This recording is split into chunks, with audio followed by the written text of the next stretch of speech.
हम ठीक बनी धनी बहरा में समाचार अपन तू सुनावो।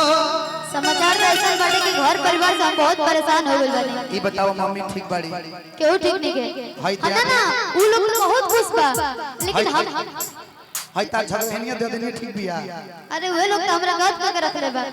अगर उ लोग खुश बाटे तो हम खुश बनी, लेकिन हम खुश हो जाते तो उ लोग के पता ना का हो जाता, चिड़चिड़ाहट हो जाता है कि हम ठीक बनी धनी बहरा में समाचार अपन तू सुनावा।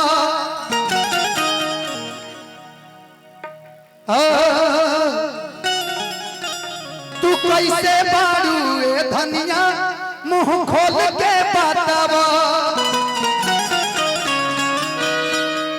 तो सुनी का तक के हु मन रखनी को है मन रखनी तक के हु हम के फेकनी को है कि कुछ को है हो सैया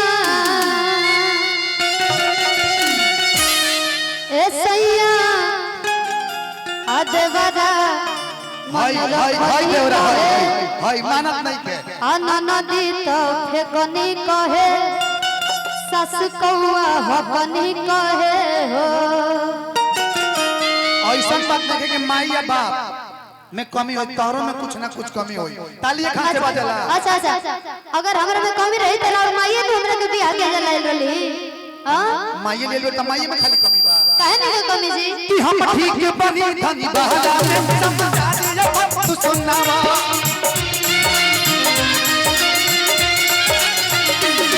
हम ठीक बनी धनी बहरा में समाचार अपन तू सुनावा।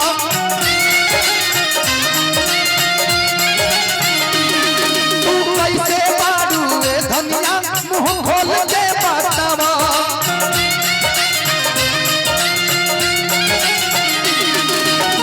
केहू मन रखनी को है केहू फेकनी को है कुछ को है हो सैया कि केहू मन रखनी को है केहू हम के फेकनी को है अच्छा ई बात बा कि कुछ को है हो सैया मेहरारू सैया मेहरारू दिन भर में कुछ करेगी चाहे नहीं, बिना झगड़ा के और रह नहीं सकती है। अच्छा जी कहीं ना कहीं कमी बात आ रहा है। अच्छा रोरा सब के तो बियाह शादी हो गई बेटे, रोरा सब अपने मन से झगड़ा करी ना जा सासन भड़कावे नहीं सन तो केहू केहू से कम बजी हां नहीं तो ले हां ए सैया देवरा तो बनी कहे ननदी तो बनी कहे सस कौआ बनी कहे ए सैया देवरा तो बनी कहे ननदी तो बनी कहे सस कौआ बनी कहे हो। हमें तुमसे हुआ है प्यार हम क्या करें। हमें तुमसे हुआ है प्यार हम क्या करें। ना कोई बताए हम क्या करें।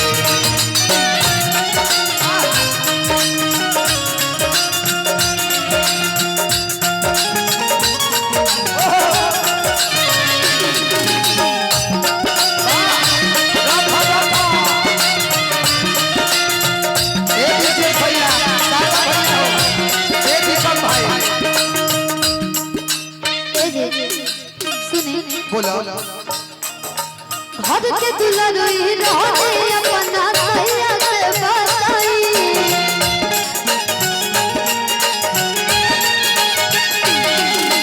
कितना प्यार करत रहे मम्मी ननद के समझाई कितना कितना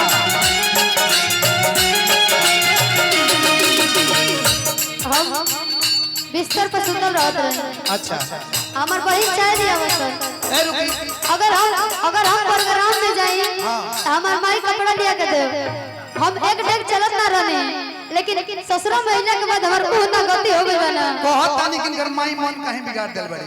अच्छा ये बताई पतो ही के का काम हो। 4 बजे उठे के चाहिए, 4:30 बजे नहा लेवे के चाहिए। आदत धीरे धीरे बनेला जी। एक बार के अगर नौकरानी रहन के खटे लगा लक्ष्मी के पास तबे आवेला 5-6 बजे ले खाना बना लेबे चाहिए। अब उठबू 10 बजे त माई हमर खिसियाई ना। अच्छा अब बेटा आने माई के तो माई के न बड़ाई करो चलो हमरा सुने का कि घर के दुलरी रहे अपना मम्मी के बताई कितना प्यार करत रही हमर ननद के समझाई।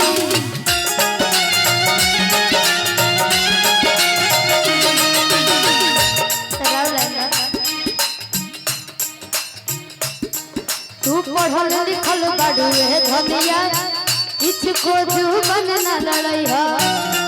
तू पढ़ल लिखल बारू धनिया एक जुबान तू ना लड़ैया। अगर केहू हमर शिकायत करता हां तो हम कैसे चुप रह जाई? ना चुप रहबो बिल्कुल ना। हम घरे रही त 1 मिनट में चुप हो जाए। तू पढ़ल लिखल बारू धनिया एक जुबान तू ना लड़ैया।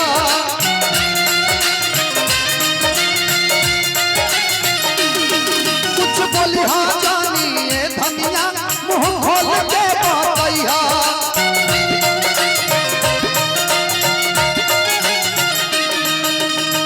सुनी जी का हो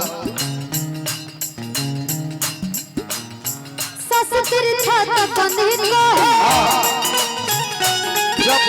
जब बाबा तो फेंकने को है सस तेरे छाता बंदी को है ननद तो फेंकने को है कुछ कहे हो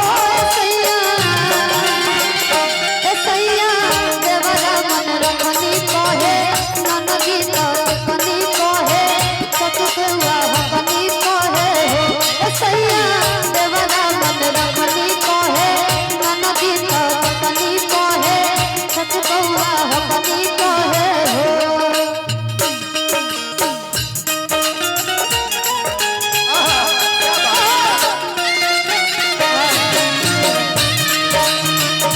तुम्हारा मोहब्बत में जिंदगी खराब हो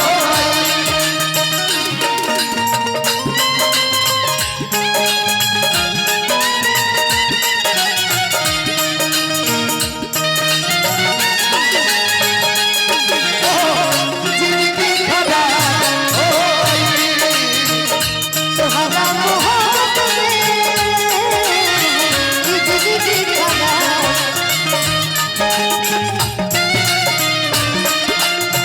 नन्ही को कनी को है ससुआ हकनी को है लाइन हम अब रउआ के कहो बोलिए डोली डोली सजा के रखना दामन बचा के रखना